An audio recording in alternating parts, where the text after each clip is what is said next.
London, 1894. A vampire returns not to kill, but to beg for justice, and the only man who will hear him is Sherlock Holmes. What if Count Dracula was innocent? What if the world's greatest detective was the only one who believed him? You're about to hear a gothic mystery like no other. A 12-part tale of lies, legends, and redemption. Before we begin, don't forget to like, comment, and subscribe for more thrilling stories from the shadows of classic literature. From the Journal of Dr. John H. Watson, M.D. Baker Street, November the 17th, 1894. The gloom of that particular November evening seemed thicker than usual, as though the very fog had turned conspirator, spreading its veil over the streets of London with deliberate intent.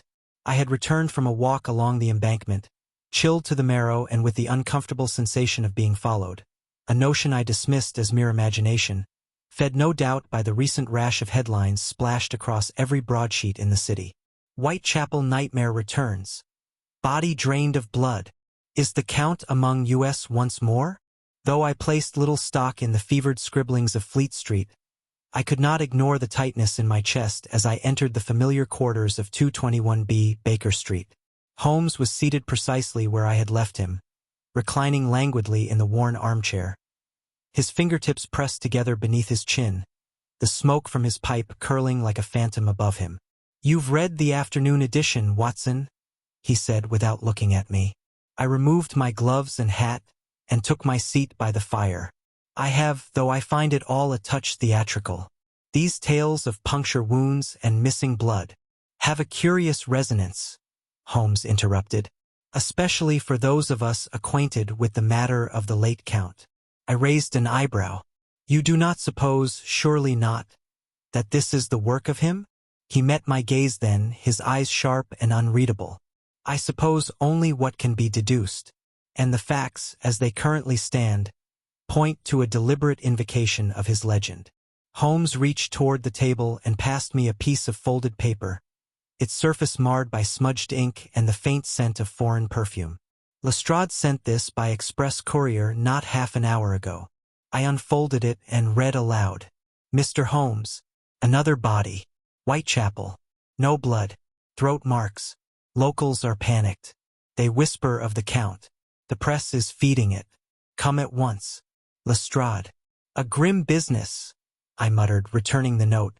"But surely you can't credit such superstition?" "No," Holmes replied, standing and moving toward the window, where he parted the curtain with 2 fingers. "I credit nothing but evidence. Yet sometimes, Watson, even superstition has a motive." At that moment, there came a knock. Not the hasty rap of a messenger nor the hesitant tap of a petitioner, but a slow, deliberate strike. Holmes turned, his face unusually grave. "That," he said, "is neither the milkman nor Lestrade."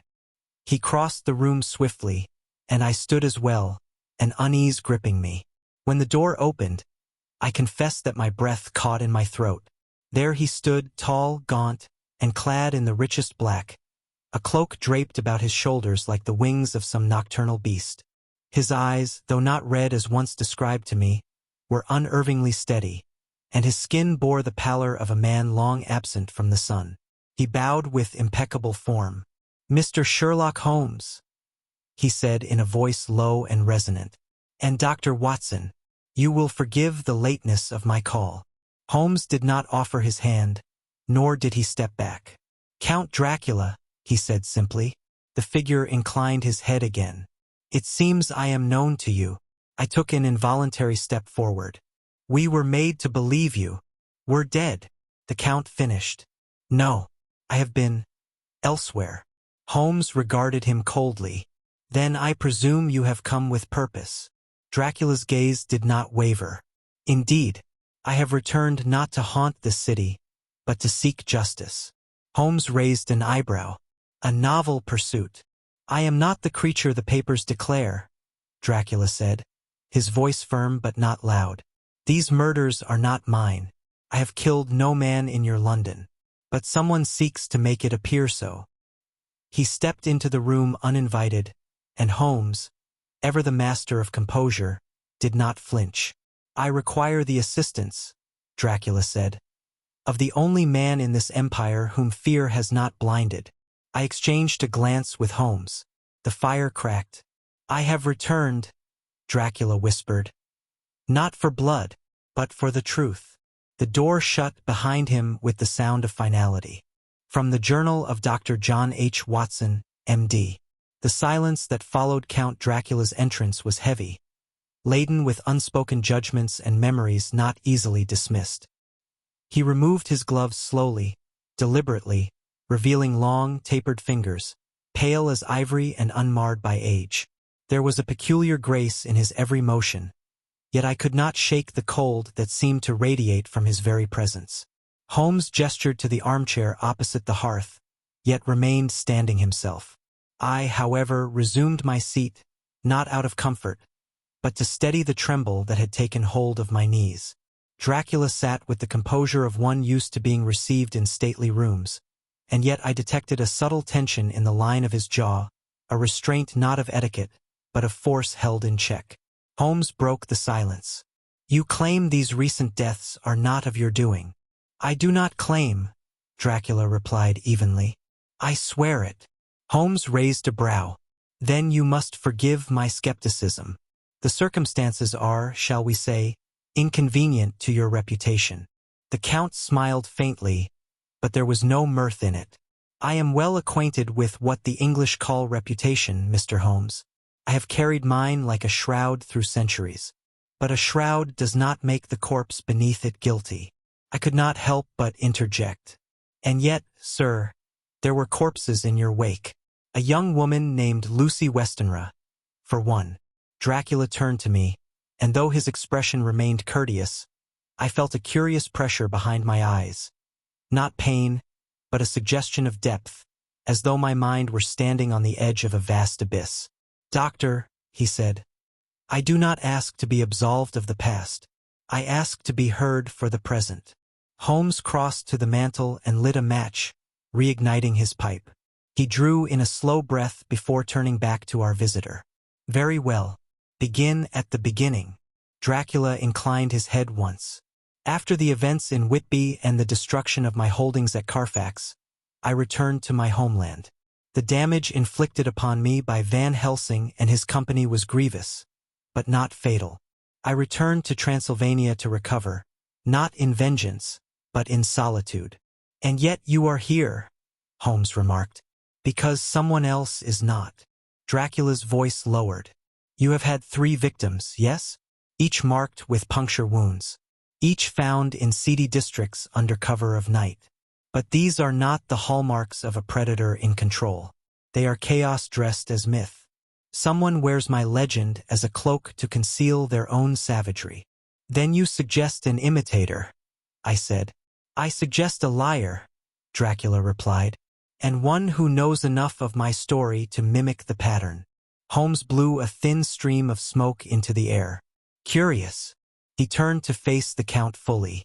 What do you propose I do? I propose you prove that the monster they fear is not the one they should seek. And what stake?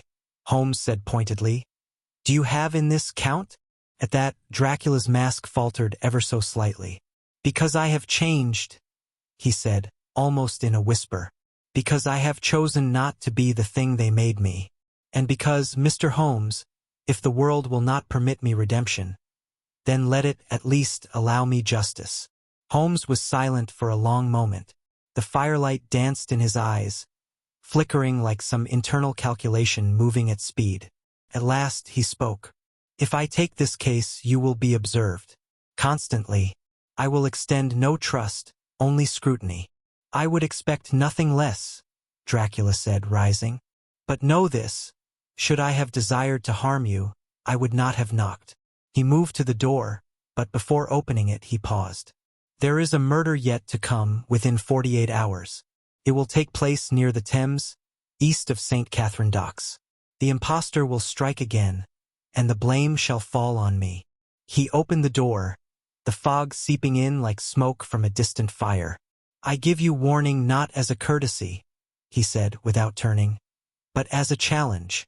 Then, like a figure retreating into myth, he vanished into the mist. Holmes stepped forward and shut the door with a decisive click. "Well, Watson," he murmured. "It appears we are once again at the intersection of absurdity and truth. Let us hope we bring back something of value." And with that, he turned to his desk and began to work. From the Journal of Dr. John H. Watson, M.D. November 18th, early morning. True to the Count's grim prognostication, news reached Baker Street by dawn. A young woman had been found lifeless in the rear corridor of the Primrose Theatre, not far from the East India Docks. Her name, as reported in the Daily Telegraph, was Miss Eliza Farnsworth, a well-regarded soprano whose rising fame had drawn both acclaim and envy in equal measure. The particulars, however, were not the domain of gossip, but of horror. She was discovered prostrate, her body untouched save for 2 clean wounds at the base of the throat. Her face bore no expression of fear, only an eerie calm, and her limbs had not been disturbed in death. No blood had been found at the scene.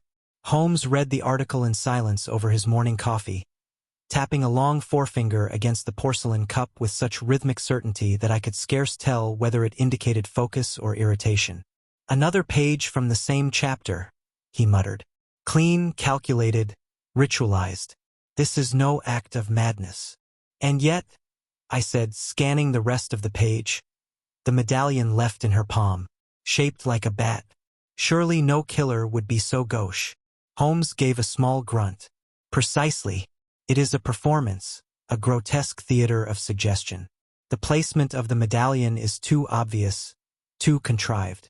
It is not a signature, but a forgery." "I suppose you mean to say the killer is drawing attention on purpose?" "Indeed, and not merely to the crime, but to the legend." He rose, pulling on his coat with sudden energy. "We must examine the scene before Lestrade tramples it with his boots and presumptions. I expect you to accompany me, Watson." Naturally, I did. The Primrose Theatre, though elegant in reputation, stood hunched and shadowed in the morning mist, its ornate facade marred by the presence of 2 constables and a cordoned entrance. Inspector Lestrade, short in stature but long in suspicion, greeted us with a pinched expression. "You're late," he muttered, guiding us past the barriers. "The press were here an hour ago, and the theater owners half mad with nerves." Holmes said nothing.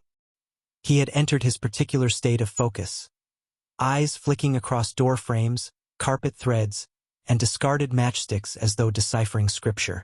The body had already been removed, but the chalk outline and bloodless floorboards told a vivid tale. "She was last seen exiting the dressing room alone," Lestrade explained. "After final rehearsal, night watchman heard no screams." "Because there was none," Holmes replied. He turned toward the hallway and knelt, examining the wall. "Note the lack of struggle, the precise entry point. Whoever did this, they knew her, or at the very least, knew how to silence her without force."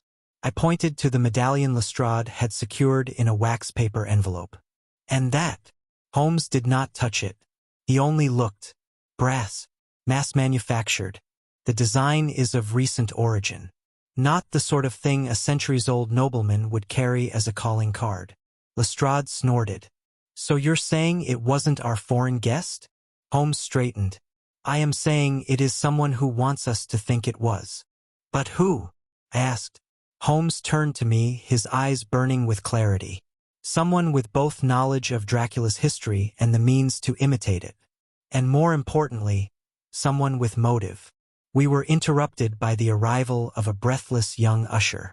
"Mr. Holmes?" he asked, pale and wringing his cap in his hands. "You'd best see the dressing room. There's something odd left behind." He led us into a small, velvet-lined chamber thick with the scent of powder and perfume. On the dressing table sat a single envelope, thick, yellowed, and sealed in dark crimson wax. Holmes picked it up with his gloved fingers. The seal bore the image of a wolf, mouth open. He cracked it open and read aloud. "The Count returns, they say. Let London tremble. But the Count is not what he once was. The real feast is only beginning. A friend from the old country." Holmes folded the letter slowly. "Well, Watson," he said, "we now know 2 things." "And what are they?" I asked. First, he replied, that Count Dracula has enemies far more theatrical than even Van Helsing imagined. And second, Holmes's voice dropped to a near whisper, that this enemy wants an audience, and has cast Dracula as the villain in a tragedy of their own design. From the Journal of Dr. John H. Watson, M.D. Baker Street, November 18th, evening. Holmes spent the remainder of the day in a condition I had come to recognize as his most dangerous. Absolute stillness. He reclined upon the settee, his gaze fixed upon the ceiling, fingers steepled beneath his chin, and not a word passed his lips for hours on end. Only the brief crackle of the fire and the ticking of the mantel clock dared interrupt his trance. It was long past sundown when a soft knock came at the door. Mrs. Hudson appeared a moment later, her face paler than usual. "A gentleman to see you, Mr. Holmes," she murmured. "Says you'll be expecting him." Without waiting for assent, the Count stepped silently into the room, his dark attire blending with the shadows beyond the hearth. Holmes stirred but did not rise. "Your prediction was correct," he said plainly. "The Primrose Theater. Eliza Farnsworth." Dracula inclined his head solemnly. "She is dead, then?" "She is," Holmes replied, "and with a flourish that bears your silhouette, but not your hand." The Count moved toward the fire and took the chair opposite Holmes. I studied him anew, searching his gaunt visage for some flicker of satisfaction, but saw only fatigue, or was it a deeper grief? "I told you," Dracula said. "I am not the author of these deaths." Holmes's gaze sharpened. "Then perhaps it is time we shed more light on your past. No euphemisms, no evasions. If I am to follow the thread of this deception, I must know what lies tangled behind it." There was a pause, long and heavy. "I have lived many lives," the Count said at last, his voice low, like wind beneath a crypt door. "Some noble, some damned. In Hungary they called me warrior. In Wallachia, voivode. In Transylvania, prince and parasite both. My name was once feared as a protector. Only later did it become a curse." He looked into the fire. "When I crossed into England, it was not to conquer, but to survive. My lands had been seized by the Austrians, my people scattered, my wealth eroded. I came to London under the guise of enterprise, to begin again. I fed. Yes, I was what they called me, but I never slaughtered for pleasure." Holmes interjected quietly, "Miss Lucy Westenra." Dracula closed his eyes. "She was a mistake. One I will carry long beyond your reckonings of time. I did not expect the ease with which this country opens itself to monsters, so long as they wear the right accent." He opened his eyes again, meeting Holmes's gaze squarely. "I swore never to touch another innocent. I returned to my homeland in shame, and have since fed only upon animals and the condemned. My hunger is chained." Holmes nodded once, though without softening. "And what of your enemy, this friend from the old country?" The name stiffened Dracula's frame. "There was one," he said slowly, "who bore me hatred greater than death. Laszlo Bathory, a minor noble of Pest, black-hearted and ruthless. He trafficked in vice, girls, opium, leverage. I imprisoned him in my castle once, when he tried to poison a village under my protection. And what became of him? I left him to rot," Dracula said simply. "I thought him long dead. Perhaps I was wrong." Holmes rose, crossed the room, and began pacing. "So we are to believe this Bathory has assumed your myth, committed murder in your image, and now dares us to trace the legend rather than the man." Dracula stood as well, his shadow stretching across the room like a wound. "He is not merely killing," he said. "He is desecrating, making a pantomime of my sins so that I may bear his guilt. But his aim is deeper than scandal." Holmes turned. "And what is that aim?" Dracula's eyes narrowed. "To cast me as the wolf again. And when I am hunted, he rises, not as a copy, but as the original. The true predator." The words hung like frost in the air. Holmes looked to me briefly, then returned to his violin, lifting it to his chin without another word. Dracula watched him in silence for a long moment, then moved toward the door. Before he departed, he said softly, "The devil you know, Mr. Holmes, is often a man who once sought redemption." The door closed behind him without a sound. Holmes did not look up as he drew the bow across the strings. A long, low note echoed through the room, a sound of tension unresolved. From the Journal of Dr. John H. Watson, M.D. November 19th. I awoke to the scent of strong Turkish coffee and the rustle of foreign newspapers strewn across Holmes's desk. His mood that morning had shifted from contemplation to keen pursuit. The events of the previous night had clearly stirred him from philosophical curiosity into the chase, and when Sherlock Holmes took to the hunt, London itself seemed to recoil. He said nothing as I entered, save for a nod toward a tattered Hungarian broadsheet bearing the headline, "Laszlo Bathory Eltent the Ordog Visitor? Laszlo Bathory disappears. Has the devil returned?" Holmes tapped the page. The Budapest police believe Bathory died in an asylum near the Danube 3 years ago. A body was found in his cell, barely recognizable, the face flayed, the heart missing. They identified it by the prison records and closed the matter quickly. "And you suspect otherwise?" I asked, pouring myself a cup. "I suspect convenience," Holmes replied. "Too much and too quickly. The disappearance of a man like Bathory does not end with a closed door and a rotting cadaver." Holmes laid out a map across the floor. Red ink circled ports and travel routes from the Carpathians to London, sea and land both. I found shipping manifests from the Black Sea to England. One vessel, the Argus, arrived in Tilbury a fortnight ago. No registered passengers. But its captain filed a complaint. An unclaimed crate the size of a coffin. Dispatched without signature. "A coffin?" I echoed. "A box," Holmes corrected. "But the dimensions are telling." He stood, suddenly alert, and motioned to his coat. "We are going to pay a visit to the shipping yard." The docks of Tilbury reeked of brine and diesel. The fog clung low to the ground like a crawling thing, muffling every sound but the creak of rope and the occasional shout of a stevedore.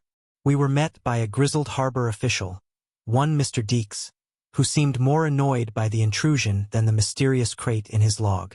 "I didn't open it, sir," he said, squinting at Holmes through smoke-stung eyes. "Didn't fancy what might come out."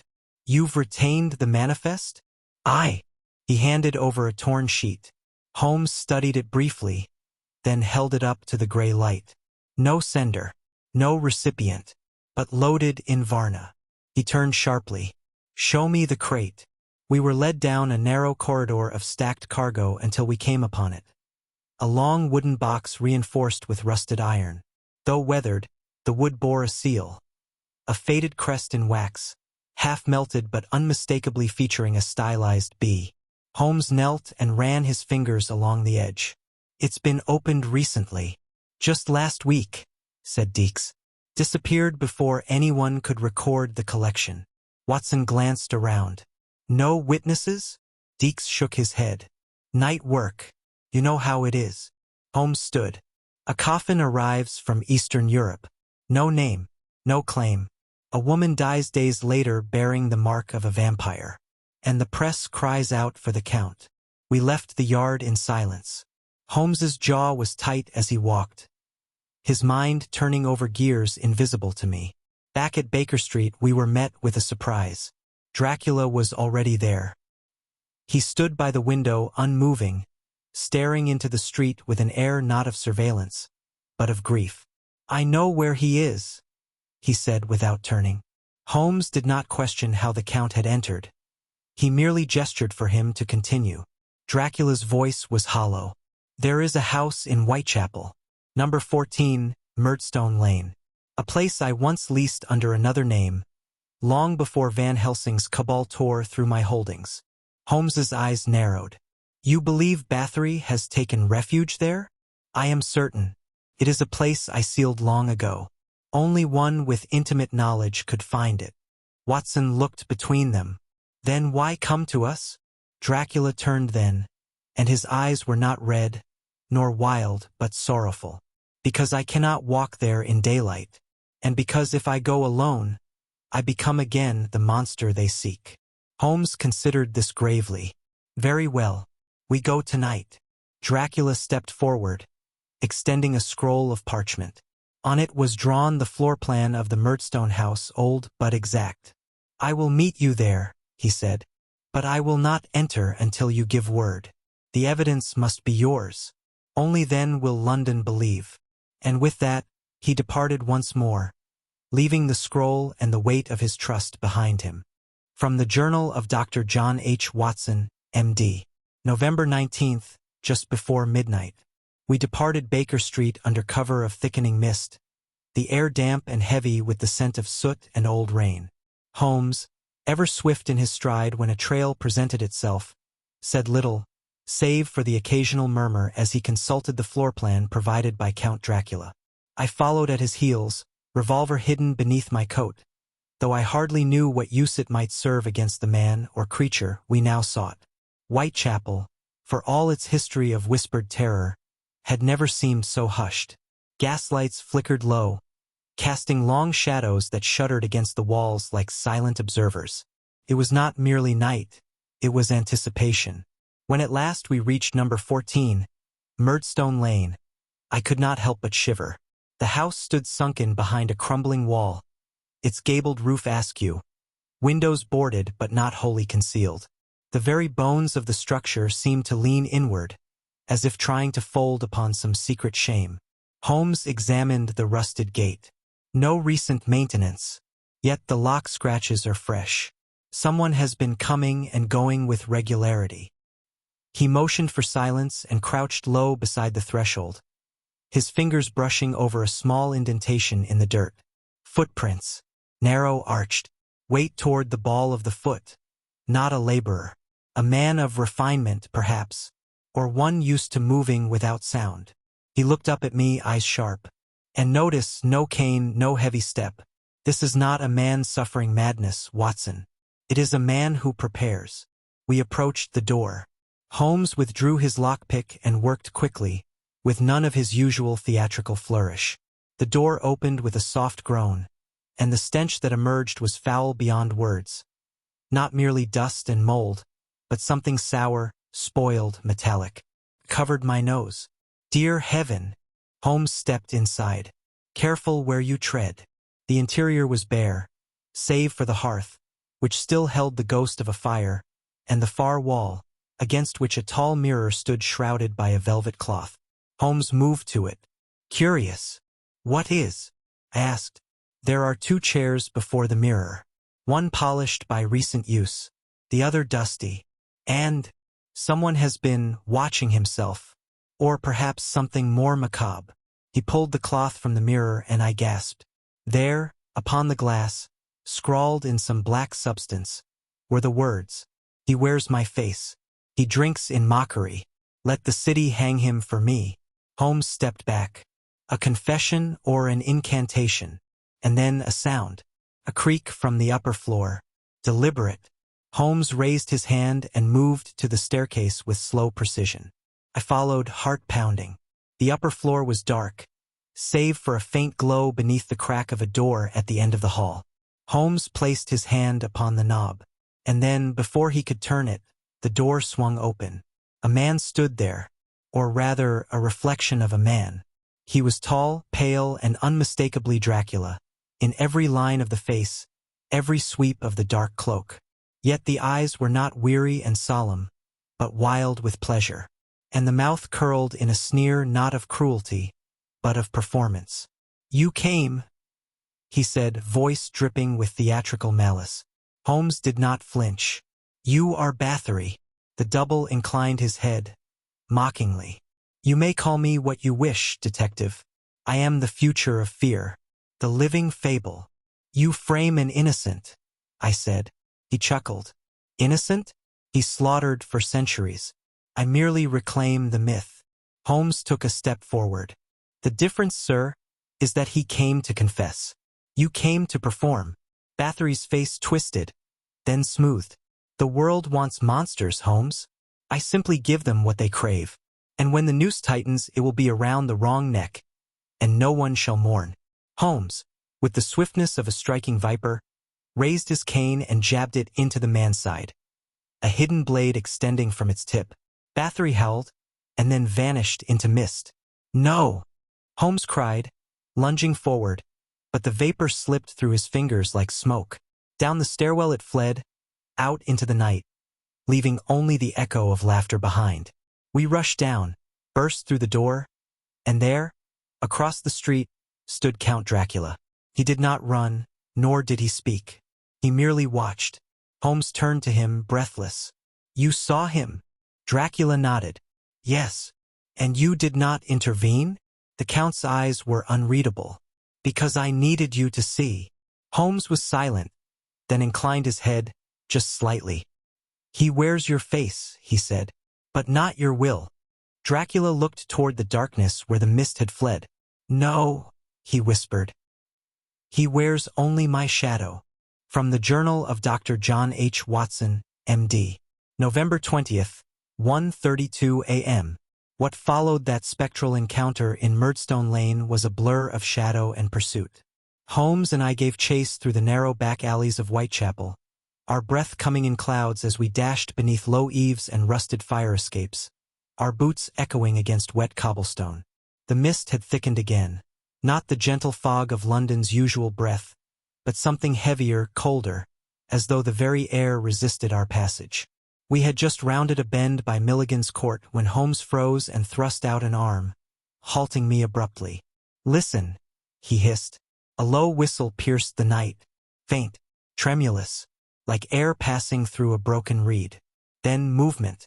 From the mouth of the alley, a figure stepped forth, cloaked, hooded, but there was no mistaking the outline of his face as the moon emerged behind a tear in the clouds. It was Dracula, or so I thought. "Stop!" I shouted, raising my revolver. The figure did not speak. Instead, he raised a hand, and with a flick of his wrist, something silver glinted in the air. Pain lanced through my shoulder. I staggered back, the revolver clattering to the stones. My vision blurred as blood seeped through my coat. "Watson!" Holmes was beside me in an instant, pulling me into the shadows. "Hold fast, man." Through the haze of pain, I saw Holmes turn toward our attacker. "Coward," he barked. "Come finish your work if you dare." The figure hesitated. Then, with an uncanny grace, dissolved again into mist. Moments later, the real Count Dracula appeared, emerging soundlessly from the shadows behind us. He moved swiftly, kneeling beside me. "Do not touch him," Holmes warned, voice tight with distrust. "I mean no harm," Dracula said, his tone unshaken. "Let me see the wound." Holmes relented only slightly, his eyes never leaving the Count as I winced and allowed him to peel back the fabric. "A clean slice," Dracula murmured. "A narrow blade. Surgical." He looked up. "He means not merely to kill, but to injure trust. To make it seem as though I strike at your heart." Holmes retrieved the weapon, a narrow stiletto blade, its hilt bound in black cloth. There, etched into the steel, was a symbol. A bat, mouth agape, with a serpent's tongue extending from its fangs. Holmes studied it grimly. "This is not a token of your kind, is it?" Dracula's face darkened. "No, it is his. The mark of Bathory's house, defiled, repurposed. The bat for fear, the tongue for lies." Holmes tucked the blade into his coat. "I believe now," he said quietly, "that we do not pursue a man who merely imitates a legend, but one who seeks to become it." Dracula stood. "He will not stop, Sherlock Holmes. He has fed on more than blood. He has fed on belief, the city's fear, the press's ink, the whisper in every pub and parlor. He needs me to remain a monster, for only then can he ascend as the original." Holmes's jaw tightened. "Then we shall unmask him, not with pitchforks or crucifixes, but with proof." He helped me to my feet, my legs weak beneath me. Dracula stepped back, his hands visible, his expression unreadable. "I thank you," I said, through gritted teeth, "for sparing me worse." Dracula bowed faintly. "You are brave, Doctor, and kind. That is a rarer thing than men know." Holmes led us from the alley, his mind already spinning toward the next step. But I looked back once more. There, beneath the waning moon, the Count stood alone, not as hunter or hunted, but as something in between. A ghost not of the dead, but of a truth the world refused to see. From the Journal of Dr. John H. Watson, M.D. November 21st, evening. 2 days of meticulous silence followed the attack. Holmes neither left Baker Street nor welcomed visitors, save for a courier who brought sealed notes to and from Scotland Yard under heavy discretion. The blade that wounded me now sat beneath his microscope, its edge already telling him tales in the language of scratches and residues. I, meanwhile, took to my armchair, bandaged and impatient, my revolver ever near, though I doubted it would serve better a second time. It was on the morning of the 21st that Holmes, without warning, ceased his pacing, crossed to the sideboard, and struck the bell. "Mrs. Hudson," he called briskly, "I require your assistance in securing a theater." A muffled reply followed, confused but compliant. I set down my newspaper. "A theater?" Holmes turned, his eyes alight. "Indeed, Watson. Proper stage. The sort where curtains rise and masks fall." Before I could question further, he tapped the floor with his cane and smiled. That rare, thin smile which always portended something brilliantly hazardous. "We are going to host a performance." By nightfall, we stood within the boarded shell of the old Drury Lane Annex, long closed for renovation and conveniently forgotten by both the public and the police. The interior had been hastily swept and fitted with a few gas lamps and 2 rows of empty chairs. Upon the small stage stood only a table and 2 identical crates, each marked Carfax Estate. Tiolet. Lestrade arrived precisely at 9, followed by 2 plainclothes constables. He regarded the makeshift theater with an expression of deepening skepticism. "Am I to believe, Holmes, that the Ripper's ghost will be joining us for the second act?" Holmes did not answer. He motioned toward the chairs. "You'll want a good view." From the back of the hall, Count Dracula emerged. He wore no cloak tonight, no air of menace. Merely a black frock coat and gloves, his hair neatly pulled back, his posture subdued. Lestrade stiffened. "I don't like this." "You're not meant to," Holmes replied. Then, from the opposite door, another figure appeared. The second Dracula, or rather, the man who had so craftily become him. He entered boldly, applauding once, twice, as though the performance were already underway. "Well, well," he drawled. "A full audience. Pity there are no refreshments." Holmes stepped forward. "Mr. Bathory, or shall I call you the Count?" Bathory bowed theatrically. "Call me what you like. The name matters little. The legend, that is eternal." He turned to the seated Lestrade. "Inspector, have you brought manacles? Shall I lay down upon the stage for you?" "Holmes," Lestrade growled, "what is the meaning of this farce?" But Holmes's voice cut through, sharp and cold. "This is no farce. This is a confession orchestrated, not coerced. We simply gave our criminal an audience." Bathory tilted his head.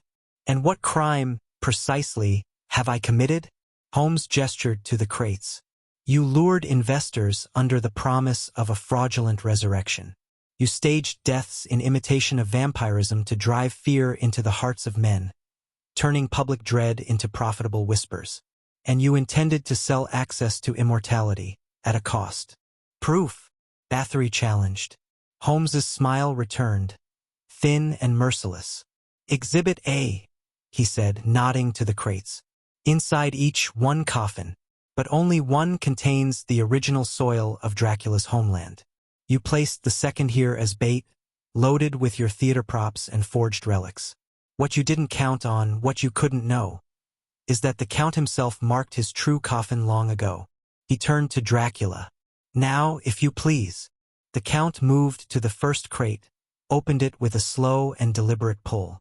Inside lay a thin layer of dark, reddish earth, and beneath it, the unmistakable seal of the House of Draculesti. Holmes continued, his voice rising. "You imported the second coffin aboard the Argus.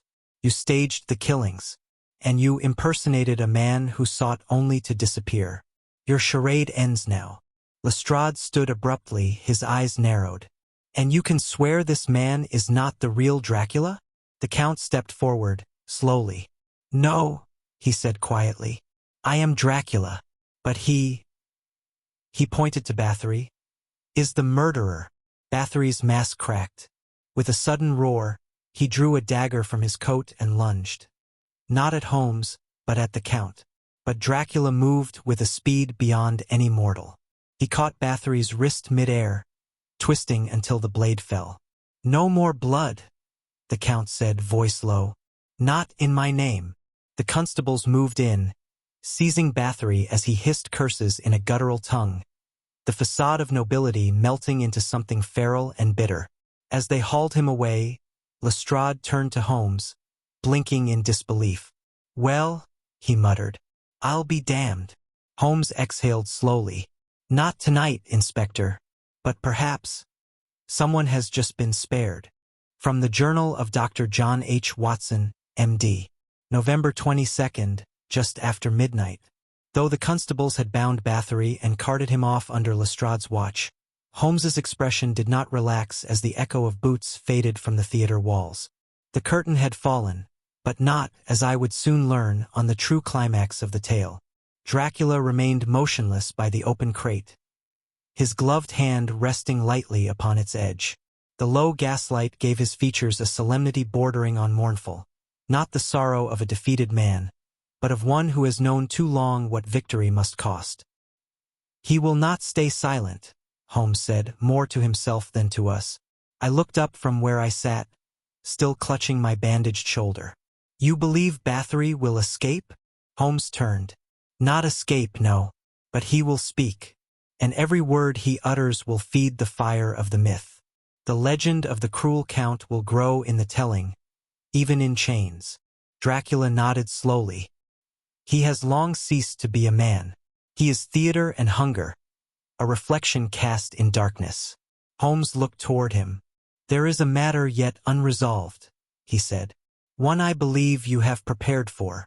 Dracula's gaze was steady. Yes.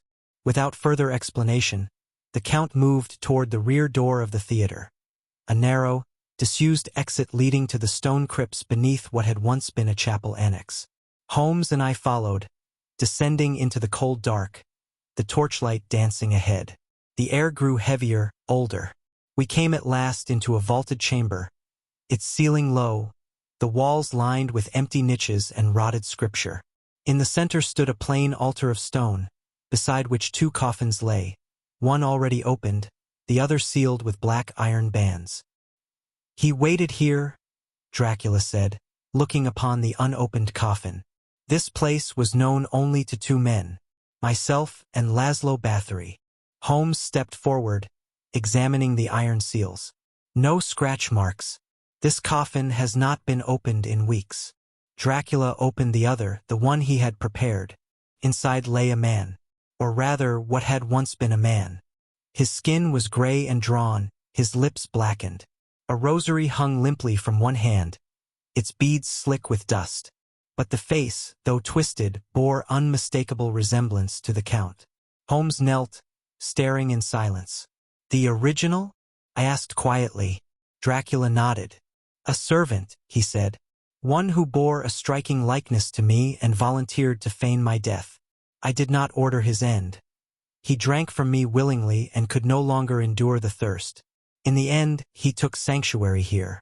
And Bathory found him, Holmes concluded. Took the body as proof. Used it to complete his illusion. Worse, said Dracula.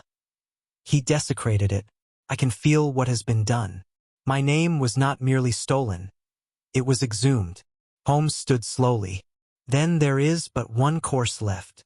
The Count looked to him, a weary understanding in his eyes. I know. Holmes turned to me.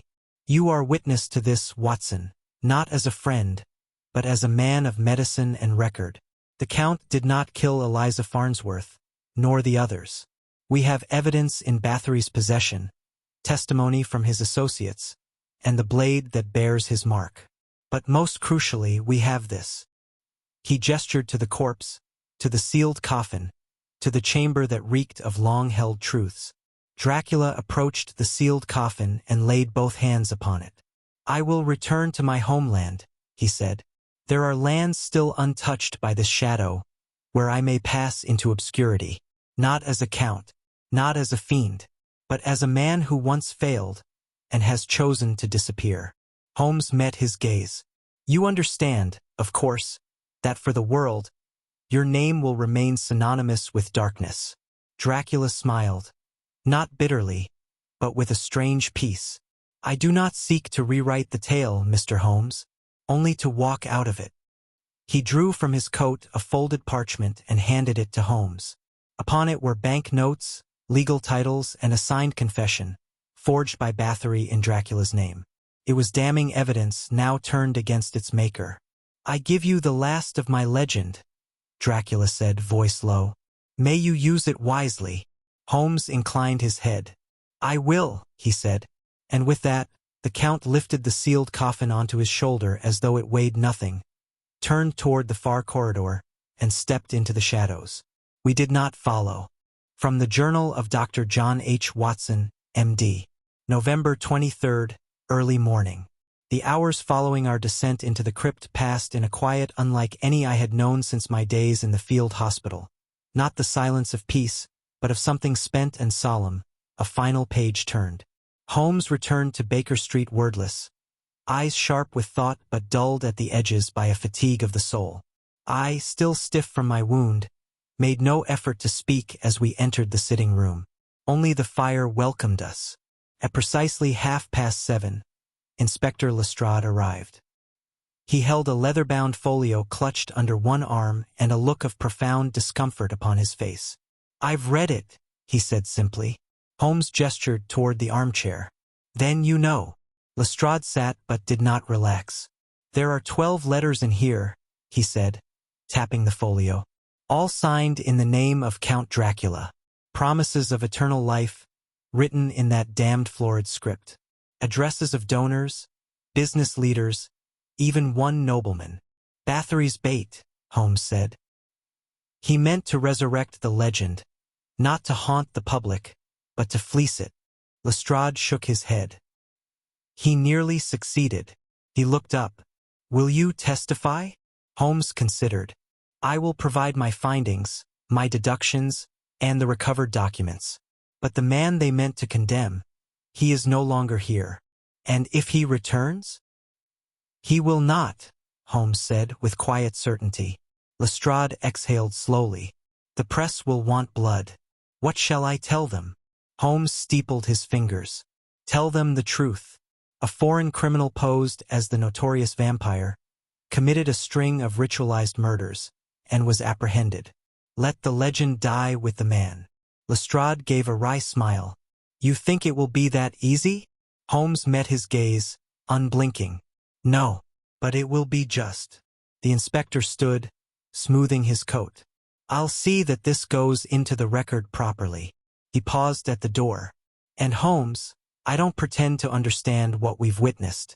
But if I had to be chased through fog by monsters, I'm glad it was beside you. With that, he left. Some hours later, as I wrote these very words in my journal, Holmes emerged from his room holding a single sheet of parchment. He handed it to me without preamble. It was the Count's final message. Mr. Holmes, I thank you for seeing what others refuse to see. You have pierced not only the veil of fear, but the greater illusion that evil wears a single face. In your city I was born a myth, and so I must die a myth. Let the world keep its shadow, so long as the light remains in your hands. You have proven that justice, once awakened, need not rest again. Yours in twilight, Dracula. I set the letter down, struck by the elegance of its hand. No longer the clawed signature of a monster, but the penmanship of a man reclaiming dignity. Holmes was at the window again, watching as the fog of morning dispersed into pale light. You believe he's truly gone? I asked. He has left the stage, Holmes said. But the story shall linger. I approached him, my shoulder aching. Do you regret aiding him? Holmes shook his head. Regret is for the blind. We saw clearly. That is enough. He turned from the window. I make no apology for truth, Watson, no matter the shape in which it comes. From the Journal of Dr. John H. Watson, M.D. November 24th, late evening. The events of those harrowing days had faded from the public appetite as swiftly as they had flared into it. With Bathory's arrest and confession published in the Times, the city turned its fascination elsewhere, to a political scandal in the colonies, to railway strikes, to the return of fog and frost upon the Thames. The air of panic, once thick with talk of vampires and unnatural beasts, had thinned. Reason, it seemed, had once more reclaimed its throne, but not without cost. It was late, and the fire in our hearth burned low, the logs glowing faintly as Holmes sat across from me, his gaze fixed upon a chessboard that had gone untouched for the better part of the week. Outside, the rain tapped softly at the window pane like the memory of a forgotten song. He spoke suddenly, as though continuing a conversation that had begun hours prior. "You saw his eyes, Watson." I looked up from the volume in my lap. "Dracula's." Holmes nodded, fingers idly tapping the arm of his chair. "When he looked upon that corpse in the crypt, there was no hatred, not even pity, only acceptance." I thought for a moment. "You believe he was sincere?" Holmes leaned forward slightly, his voice lower. "Yes, and that, my dear Watson, is the most unsettling part of it all." I studied my friend. Rarely had I seen him so still in mind, so unwilling to wear the mask of icy detachment that usually cloaked his reasoning. "I thought monsters fed on fear," I said quietly. Holmes's brow furrowed. "Some do, but others—" He trailed off. "Others are made of fear itself, carved from myth, clothed in the misdeeds of others, until even their repentance is doubted." "Yet you believed him." Holmes stood, moving toward the fireplace. "I believed what the evidence showed me, and it showed a man who had tasted power, then shame, and who chose not to devour again, but to vanish." He lifted the poker and stirred the coals. "Justice, Watson, is not a blunt instrument. It is a scalpel, and in this case it required a steadier hand than most." I regarded him carefully. "But the public still speaks his name in whispers. To them, he is a myth reborn." Holmes turned, a shadow flickering across his features. "Let them whisper. Let the fables carry on, so long as the man has found silence." He paused. "And so long as we know the difference." I could not help but ask after a time, "Do you think we'll ever see him again?" Holmes returned to his chair and sat with a soft sigh. "No," he said, "for I do not believe he walks among men any longer." I frowned. "You believe he's perished?" "I believe," Holmes said slowly, "that he has gone to a place where justice need not follow him, where legend may sleep beside guilt, and neither rise again." There was a long pause between us. Then Holmes, in his usual fashion, deflected the heaviness of thought with a slight lift of the chin. "Besides," he added, "should he return, I dare say he knows where to find me." The fire cracked once, a single ember rising, then vanishing into the chimney. And though the night deepened around us, I sensed, for the first time since that fateful knock at the door, that the darkness no longer carried eyes. From the Journal of Dr. John H. Watson, M.D. 1 year later, November 1895. It was on a still, gray morning nearly a year to the day since the strange affair of Count Dracula and Laszlo Bathory that I received a small parcel, delivered by an anonymous courier who offered no name and departed as swiftly as he had come. I was alone at Baker Street. Holmes had been away in Sussex for a week, tending to one of his infrequent retreats, a matter of bees and botany, far removed from the macabre world we had once traversed. The parcel was wrapped in coarse cloth and bound with black ribbon. Within it lay 2 items. The first, a single perfect black rose, dried and preserved, its petals dark as ink, yet unspoiled by time. The second, a silver case, modest in size, its surface engraved with a sigil I had seen once before in the crypt beneath the theater. A wolf, flanked by stars. Inside the case was a single coin, thick and ancient. Upon one side, the profile of a crowned figure. On the other, the Latin inscription, "In tenebris veritas." In darkness there is truth. There was no letter, no name, but there needed none.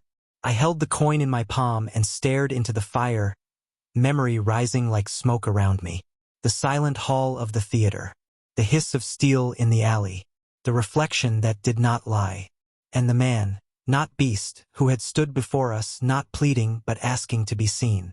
Later that evening, I recorded the event in my journal and added the coin to a small lacquered box, along with a few mementos Holmes had allowed me to keep. Notes, diagrams, the brass bat medallion once planted in Eliza Farnsworth's hand. To any other, they were oddities. To me, they were testament. A week passed before Holmes returned. He glanced at the rose without comment and held the coin for a long moment in the palm of his hand. Romanian, he said at last. 15th century. Minted under Vladislav II. Rare. And deliberate. He handed it back. I met his eye. So he lives. Holmes did not answer directly. Instead, he stepped to the window and looked out upon the street below, where the fog was beginning to rise once more. Not thick, not threatening, but soft and familiar, like the breath of the city itself. Some truths, Watson, he said quietly, do not need to be spoken. They only need to be carried. He turned from the window. I do not know where he walks, but I know he walks in peace. And that, perhaps, is all the justice the world can afford to a man such as he. I closed the lacquered box and placed it upon the shelf beside my medical texts. Not hidden, but waiting. For perhaps someday, a new shadow would cross our threshold. Another tale that needed hearing. And when that day came, we would be ready to listen. For justice, as Holmes once told me, is not born of power, nor law, nor even proof. It begins with belief, and ends sometimes with the simple Counsel of Shadows. And so, the vampire vanished, not as a monster, but as a man who chose to walk away from his own myth. What is justice when truth wears fangs? In the end, even Holmes knew, not all monsters live in shadows, and not all legends lie. If you enjoyed this dark and thoughtful mystery, make sure to like this video, subscribe to the channel, and share your thoughts in the comments. Who do you think the real villain was? More tales from the forgotten corners of classic fiction are on the way. Stay tuned.